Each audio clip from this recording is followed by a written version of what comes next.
Bonjour, je m'appelle Henri Bétan et je suis le porte-parole francophone du gouvernement d'Israël. Le monde est témoin une fois encore, une fois de plus, de la terreur djihadiste à Bruxelles. Hier soir, 2 innocents ont été abattus et un 3e blessé. Nos pensées vont à leurs familles, évidemment. Le djihad islamique menace le monde civilisé.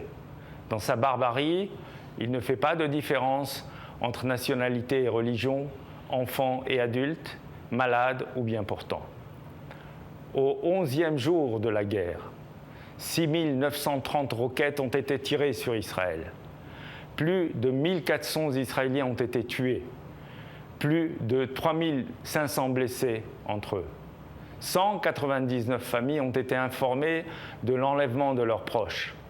Parmi ceux-ci, des enfants, certains handicapés, ils sont privés de soins et de parents.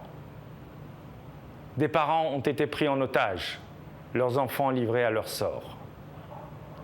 Des personnes âgées qui ont besoin vital de médicaments ont été enlevées sans vergogne. Israël s'engage à ramener ses fils et ses filles à la maison. C'est l'un des objectifs de notre guerre et nous appelons le monde éclairé à soutenir cet effort. Soyons clairs, Israël est en guerre contre le Hamas, pas contre les civils.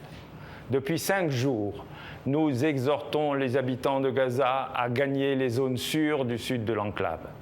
Ils y recevront toute l'aide nécessaire. Mais nous savons que le Hamas les empêche de se déplacer, il les met sciemment en danger, il les utilise comme des pions dans son entreprise barbare. Des milliers de civils innocents des kibboutz et des villes proches de Gaza n'ont reçu, eux, aucun préavis.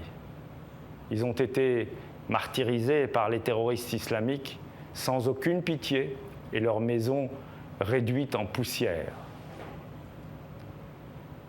6 des hôpitaux que compte la zone nord de Gaza ont décidé par eux-mêmes d'évacuer leurs patients. Leurs responsables savent que le Hamas exploite les innocents, valides ou pas, comme bouclier humain. L'UNRWA, l'Office de secours des Nations Unies de Gaza, annonce que son carburant, son matériel médical, ses réserves ont été volées par des bandes à bord de camions appartenant au soi-disant ministère de la Santé. On devine à qui ce vol va profiter. Nous appelons donc la communauté internationale à encourager les civils à quitter temporairement le nord de la bande de Gaza. Elle contribuera ainsi à sauver des milliers de vies. Vous pouvez y contribuer aussi. Si vous avez des amis ou des proches concernés, incitez-les à s'éloigner du Hamas, à se rendre dans des zones sûres, car la menace djihadiste qui pèse sur Israël et le monde libre doit être éradiquée, et elle le sera.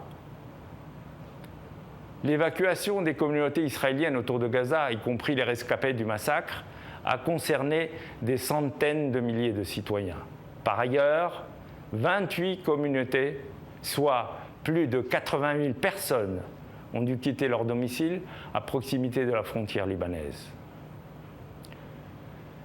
Tsahal continue de cibler les responsables de ces atrocités. Les forces israéliennes ont effectué des dizaines de frappes à Gaza.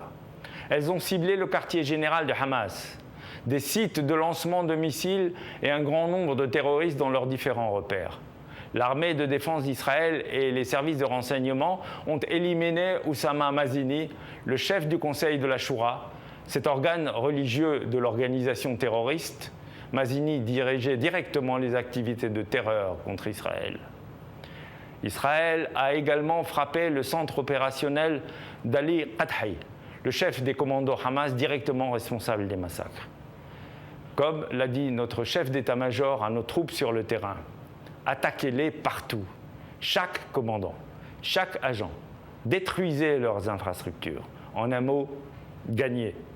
À cet effet, Israël apprécie à sa juste valeur le soutien de ses alliés dans des circonstances aussi tragiques. Le front uni contre les barbares du Hamas est une nécessité pour nous tous. Contactez-nous si vous avez des questions. Nous serions heureux d'y répondre. Nos coordonnées s'affichent en bas de l'écran. Merci, à bientôt.